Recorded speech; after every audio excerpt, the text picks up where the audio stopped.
अच्छा, एकाग्रता से तुल्य मन की वचन की काय की एकाग्रता करके, क्योंकि ये जय बोलना सब पुण्य की अर्जन का कार्यक्रम है, सब पुण्य की अर्जन का सर्जन है। इससे कोई प्रयोजन नहीं है, लेकिन प्रयोजन है केवल एक से शुद्धात्मा एक से। आपको मन वचन काय की स्थिरता करने के लाने अभी मंदिर विधि में एक सूत्र पढ़ रहे थे, बहुत अच्छे से पढ़ रहे थे। मन का उनको चले, वचन का छूका है, काया जाकी स्थिर ना हो। आपको एक सूत्र ना हो। काया स्थिर होने का क्या मतलब है? आँख की पलक भी तुम्हारी झपक रही है, माने असंख्यात कर्मों का बंध हो रहा है। आँख की पलक झपक रही है, असंख्यात कर्मों का बंध है, और तुम्हारा पग रखा रहा जमीन पे तो असंख्यात अनंतानंत जीवों का कर्म का बंध होता रहता है, जीवों का घात होता रहता। एक पलक की झपकने के साथ में देखो दो परिणाम बनते हैं। कैसे परिणाम बनते हैं? दो परिणाम एक कई बार बताया और आज फिर अनुभव में ले लो, ऐसे अनुभव में लो। सबसे पहले ये सूत्र बताया था, आज सभी बताया था कि चित्त की शुद्धि दर्शन विशुद्धि का सबसे पहला कारण है। देखो, चित्त की शुद्धि ही काय की चित्त की शुद्धि ही दर्शन विशुद्धि का पहला कारण है, प्रथम कारण है दर्शन विशुद्धि का। और यहाँ के कारण से शुरुआत बनती है जिस 16 कारण भावना में दर्शन विशुद्धि नाम की पहली भावना है। 16 कारण भावना में पहली भावना कौन सी है? दर्शन विशुद्धि भावना। दर्शन विशुद्धि की भावना के अगर परिणाम को देखो तो राजा श्रेणिक को परिणाम जागा था। जब समोसरण में वो पहुंचे हैं, वहां उनको ये दर्शन विशुद्धि का भाव जागृत हुआ था। कितनी दर्शन विशुद्धि का भाव जागृत हुआ था कि ऐसे शाश्वत जिन धर्म को, ऐसे जिन मार्ग को, ऐसी तीर्थंकर प्रभु की देशना को ये जगत के सारे जीव क्यों स्वीकार नहीं कर लेते, क्यों स्वीकार नहीं कर लेते? ऐसा उन्हें वहाँ इतना बहुमान आया, इतना बहुमान आया। काहे का? धन्य धन्य जिन धर्म का। और वो धर्म का बहुमान तो आया बाहर में, लेकिन भीतर में परिणति में वह शुद्धता की अवस्था प्रकट हुई। दर्शन विशुद्धि का कारण मतलब क्या है? कि जहाँ परिणति बिल्कुल निर्मल हो जाए, परिणति जहाँ निर्मल हो जाए, परिणति जहाँ आनंददायी हो जाए, ऐसे भाव तुम भाव करे भगवान। बड़े मुश्किल से जिनवाणी सुनने का समय मिलता है, और तुम्हारा योग ऐसा अच्छा बन गया जहाँ दर्शन विशुद्धि के साथ ही विशुद्ध मार्ग में जन्मे हो, विशुद्ध पंथ में जन्मे हो। जहाँ विशुद्ध पंथ में, एकमात्र तारण पंथ में आत्मा ही आत्मा की चर्चा हो रही है, शुद्धात्मा की चर्चा हो रही है, प्रभुता की चर्चा हो रही है। ऐसी प्रभुता की चर्चा सुनने के लाने चित्त की कितनी निर्मलता हो। जहाँ एक बार कहते हैं कि ये तुम्हारी जो बुद्धि बैठी है यहाँ, ये बुद्धि सही निर्णय नहीं करने देती। थोड़ी बहुत देर सुनते हैं तो भी सही निर्णय नहीं कर पाते। क्या निर्णय नहीं कर पाते? कि मैं आत्मा हूँ के शरीर हूँ, कि मैं शरीर हूँ के आत्मा हूँ। इतना पहले सख्त पक्का निर्णय रखना चाहिए।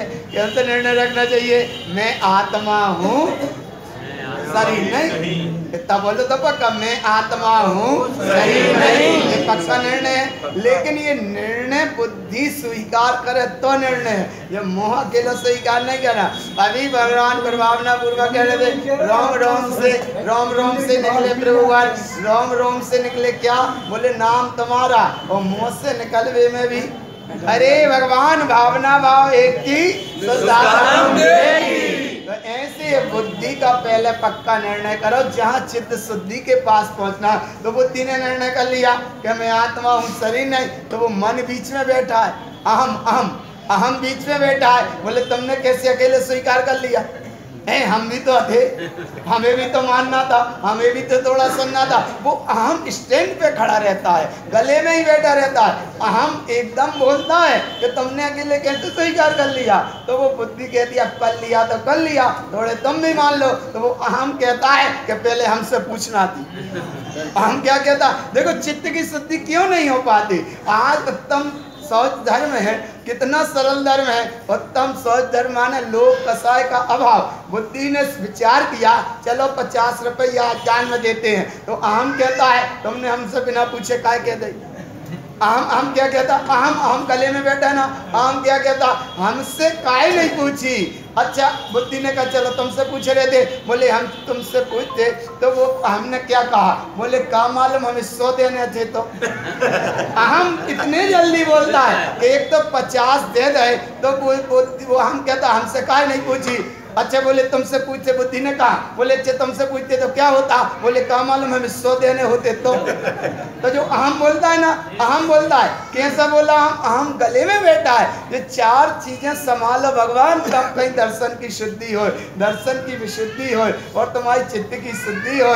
तो 2 बात पकड़ में आ गई। अहम का बैठा है, गले में बैठा है। बुद्धि को वो डांटता है, भटकारता है। क्या करता है कि हमसे क्यों नहीं पूछी? अच्छा बुद्धि ने कहा चलो तुमसे पूछे रहते हैं, तो उसने पूछ लिया। चलो यहाँ 2 की बात हो गई। कौन की बात हो गई? चलो अहम भी थोड़ा मान गया, अहम भी मान गया, लेकिन मन ऐसा भूत है कि अहम के नीचे मन बैठा है। महान मन का बैठा है। महान बैठा यहाँ हृदय के और कंठ के बीच में बैठा है। तो अहम तो बैठा है कंठ में, वो बुद्धि बैठी है मस्तक में। अहम बैठा है कंठ में और मन बैठा है दोनों के बीच में, हृदय के और कंठ के बीच में मन बैठा है। अच्छा 2 ने मान लिया तो वो मन कहता है कि ऐसे कैसे मान लिया? या थोड़ी कि तुम री चल जाए। नहीं आ रहा पकड़, आ रहा नहीं पकड़। वो मन कहता, मन का काम क्या? देखो सुनो, बुद्धि का काम है निर्णय करने का और अहम का काम है मैं पने का और मन का काम है मानने का। मन क्या करता है? मन का काम मानने का। तो वो मन कहता है कि ऐसे कैसे तुमने निर्णय कर लिया? 2 जनों ने निर्णय कर लिया, ऐसा थोड़ी है। वो मन कहता है ऐसा थोड़ी है, तुम री चल जाए। क्या परिणाम के कारण जीव संसार के चक्र से उबर नहीं पाता। भगवान अनंत अनंत बार समूह शरण में गया, अनंत अनंत बार जिनवाणी को सुना होगा, अनंत अनंत बार इसे कई बार पर्युषण पर्व मनाए होंगे। आज के थोड़ी है ये पर्युषण पर्व, कब के हैं? कल्प काल के हैं, अनंत काल के हैं। शाश्वत पर्युषण पर्वादि राज हैं और ऐसे पर्व मनाने का कई बार अवसर मिला होगा, लेकिन भगवान वो बुद्धि अहम मन चित्त के कारण बात सच्ची समझ में नहीं आ पाई। इसलिए भगवान दृष्टि रखो एक की, पक्का है कि नहीं? मन कहाँ बैठा है? हृदय में। अरे हृदय में मानता ना कौन? तो ये मन क्या करता है? बोले हमारी भी बात मानना चाहिए। तो वे 2 ने कहा चलो भाई अब मान लेते हैं तुम्हारी बात। तो अब वो मन को जैसे तैसे समझाया। क्या समझाया? मन भी मान गया, चलो हम मान लेते हैं मैं आत्मा हूँ, शरीर नहीं है। ये मान लिया, मन ने भी मान लिया। अब मन ने मान लिया तो चित्त कहता है तुम 3 ने माना, लेकिन अब हमने धारणा नहीं की। चित्त का काम है धारणा। चित्त का काम क्या है? धारणा। धारणा माने चित्त, मानना माने मन, मैं माने अहम और निर्णय माने बुद्धि। याद हो गया? ज्यादा कठिन तो नहीं है। बस इतनी 4 बातें तुम संभाल लो तो आज 5वां दिन तुम्हारा कल्याणकारी है। महाराज की देखो 5वां दिन कैसे कल्याणकारी है। वहाँ बहुत अच्छे से सुनते थे कौन बनेगा करोड़पति, कितने कितने मर गए, कितने कितने घटनाएं घट गई हैं, लेकिन कौन बनेगा है वो चलता रहा। लेकिन कम से कम आज तुम 5 दिन जीत गए। कितने दिन जीत गए? माने कितने करोड़पति बन गए? 50 आया ना? कितने तो बन गए ना? तो आज 5 दिन बहुत अच्छे से तुम्हारे उत्तम क्षमा से लेकर उत्तम मार्दव, उत्तम आर्जव, उत्तम सत्य और उत्तम शौच धर्म में आज प्रवेश किया है। जब 5 दिन इतने प्रभावना से निकल गए तो 5 दिन और ज्यादा प्रभावना से निकल जाएंगे। आगे के दिन का विकल्प ही मत करो। अरे भगवान दिन मत गिनो, दिन गिनना बड़ा सरल है। कैसा? बोले 1 दिन ने कर गए, 2 दिन ने कर गए, 3 दिन ने कर गए, 4 दिन ने कर गए, आज तो 5 ही ने कर गए। अब क्या बचा? बोले बस 5 और बचे, बस कल के दिन में आओगे तो बोले ले 5 भी नहीं कर गए, आज जो झट बोलेगा। अरे भगवान इसलिए दृष्टि रखो एक की, ना बुद्धि के चक्र में चक्राओ, ना अहम के चक्र में चक्राओ, ना मन के चक्र में बहो और ना चित्त की धारणा की शक्ति को भी तुम बाहर में मत लगाओ। बड़े मुश्किल से जिनवाणी सुनने मिलती है भैया। वास्तव में तुम इतने विशुद्ध मार्ग में जन्मे हो, लेकिन हम समय देखते हैं, कई जगह देखते हैं और वही व्यवस्था कई विशेष बात नहीं है, कई जगह देखते हैं, बड़े अच्छे से देखते हैं, समय बहुत निकल जाता व्यर्थ में, समय निकल जाता तुम्हारी चर और पर और पर्याय की दृष्टि में, समय निकल जाता तुम्हारा विवाह में, समय निकल जाता तुम्हारा कर्म संयोग में, समय निकल जाता तुम्हारा धन दौलत मोह माया के परिणाम में। इसलिए भगवान थोड़ी सी देर के लाने जिनवाणी सुनते हो तो एकाग्रता से सुनो, इतनी एकाग्रता से सुनो, इतनी एकाग्रता से सुनो।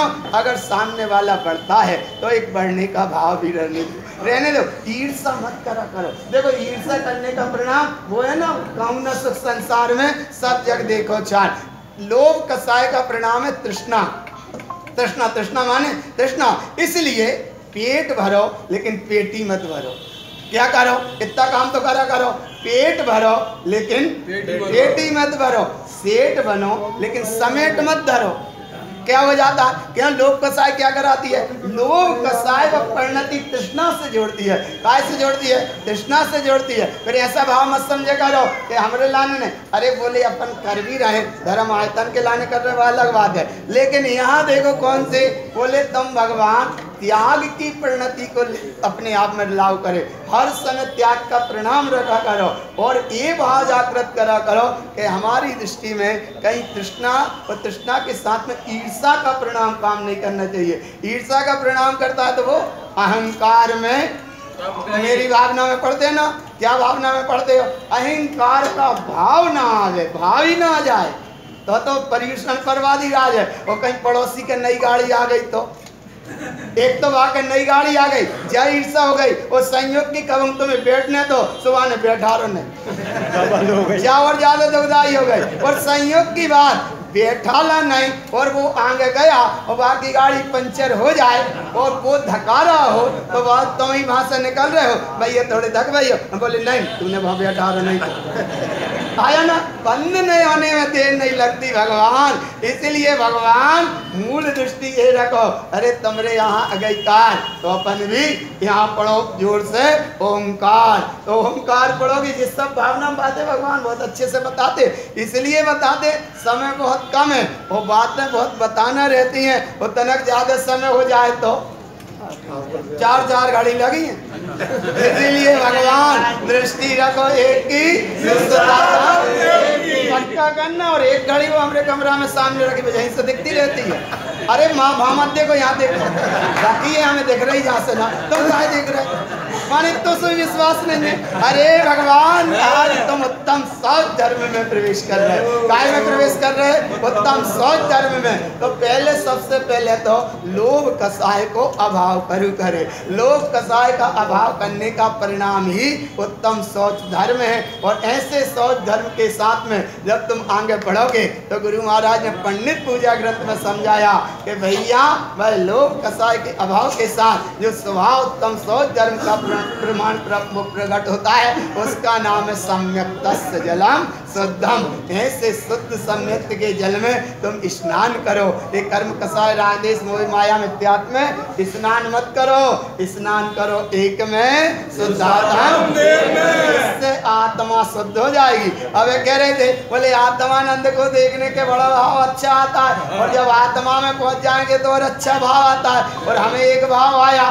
कि आत्मानंद को देखने में इतना अच्छा लगता है और आत्मा में पहुंचने में अच्छा लगता है, तो आत्मानंद के संग ही हो जाए तो अच्छा लगेगा कि नहीं लगा। लेकिन जब जाने की तैयारी होती है तो वे मम्मी पापा परिजन ऐसे छेड़ जाते हैं कि जो चलो ना जाए, जो चलो ना जाए, जो चलो ना जाए। लेकिन जाने वाला तैयार होता है, आगे बढ़ता है और अपनी चित्त की शुद्धि और आत्मा की शुद्धि और दर्शन विशुद्धि के साथ मोक्ष मार्ग में आगे बढ़ता है। तो बढ़ने के साथ में एक काम बनते जाते हैं कि चारित्र की शुद्धि के साथ चमत्कार स्वयं होता है और चारित्रवान सर्वज्ञ पूजे जाते हैं। चित्त की एकाग्रता का नाम ही योग है और चित्त की चंचलता चारित्र का घात करती है। इसलिए मन भी स्थिर रहे, वचन भी स्थिर रहे और काया भी स्थिर रहे, और चित्त की स्थिरता से चिंतन बढ़ता है। इसलिए चिंतन करो एक का पंडित पूजा जी ग्रंथ में भी आया। और एक विषय हम बता रहे, जब यहाँ तुम दर्शन करते हो तो एकाग्रता से दर्शन करा करो। वेद का अग्रस्तर सेवे वेदतम निर्घंतम दुर्वम। ऐसा चित्त की एकाग्रता के साथ कम से कम दर्शन ही अच्छा कर लो। एकाग्रता से विनवाणी का नमन प्रणाम वंदन कर रहे, अच्छे से कर लो, अच्छे से दर्शन कर लो। और अगर गुरु महाराज कह रहे एक ही बार तुम्हारा दर्शन सही हो जाए, उतनी सी देर में आत्मा का दर्शन हो जाए। उतनी सी देर में आत्मा का दर्शन हो जाए। तो ऐसी आत्मा के दर्शन, चित्त की शुद्धि के लिए निरंतर आगे बढ़ते जाओ, लेकिन ईर्ष्या के परिणाम को बिल्कुल छोड़ने का प्रयास करो, बिल्कुल ही छोड़ लो टोटली। तो भगवान उत्तम सोच धर्म की प्रभावना बनती है। ईर्ष्या का परिणाम संसार का कारण चक्र बनता है, और ईर्ष्या बड़ी दुखदाई है, इच्छा बड़ी दुखदाई है। इच्छा ऐसी डाकनी, इच्छा पहले तो ऐसे समझ लो कि इच्छा कैसी है। बोले इच्छा ऐसी, इच्छा माने इच्छा तृष्णा तुम्हारी जो होती जाती है या किसी भी जीव की होती जाती है, तो क्या होती जाती है?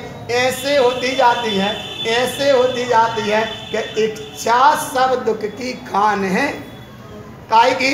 इच्छा सब दुख की खान है। इसलिए तुम स्वभाव से भगवान हो, और अगर तुमने अपनी भगवत सत्ता का अनुभव नहीं किया तो तनक तनक में परेशान है।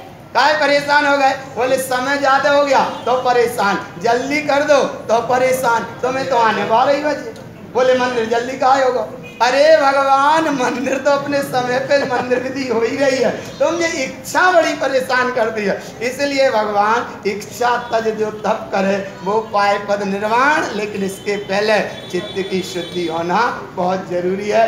गाथा पंडित पूजा जी ग्रंथ में 17 नंबर से लेकर 23 नंबर गाथा तक, चाहे इसमें से व्हाट्सएप पे से ले लेना या वो मैटर आज अभी डल जाएगा, नहीं पाया मैटर, 23 नंबर गाथा तक अगर दर्शन की विशुद्धि का भाव पकड़ना है, कितने नंबर गाथा तक? कितने नंबर गाथा तक? वो गाथा केवल 17 नंबर से लेकर 23 नंबर गाथा तक। कितनी गाथा तक? जल्दी करो।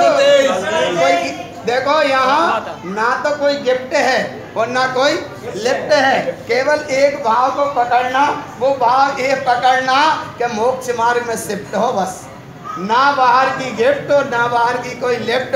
लेकिन अगर ये गाथा पढ़ के और तुम परम दशा की ओर पहुंचने की तैयारी करें तो डायरेक्ट ही मोक्ष मार्ग में शिफ्ट हो। इसलिए ये गाथा है 17 नंबर से लेकर 23 नंबर गाथा तक। ये गाथा पढ़ना, याद करना और दर्शन करते समय इन गाथा का तुम उच्चारण करो। ये गाथा पंडित पूजा ग्रंथ की है। कैसे चित्त की शुद्धि होती है, कैसे हमारा दर्शन होता है, कैसे चित्त विशुद्धि होती है और कैसे ये चारित्र की शुद्धि होती है। ये गाथा जरूर पढ़ के और अपना दर्शन करना।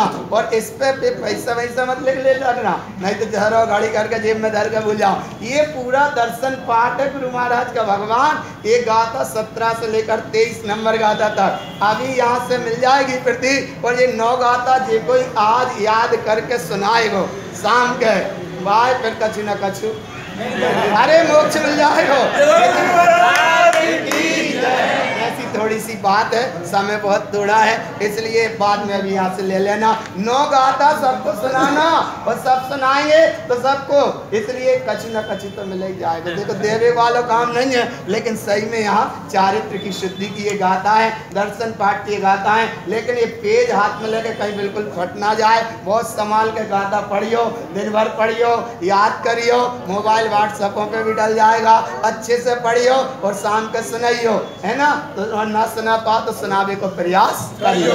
बोलो गुरु महाराज की जय, देव की जय, 10 लक्षण महापर्व की जय। महाराज जी की बात छेड़ी के साथ चलो, इससे मुझे ध्यान आ गया तो हो सकता हम इसी मार्ग पे बैठे होते, लेकिन पूज्य ज्ञानानंद जी महाराज जब हमने उनसे कहा कि इस मार्ग में चलना है तो उनके शब्द थे कि बासोदा से देवे ही चले गए और विदिशा से महन चले गए तो समाज का क्या होगा। लेकिन बंधुओं, मत ऐसी खाई कि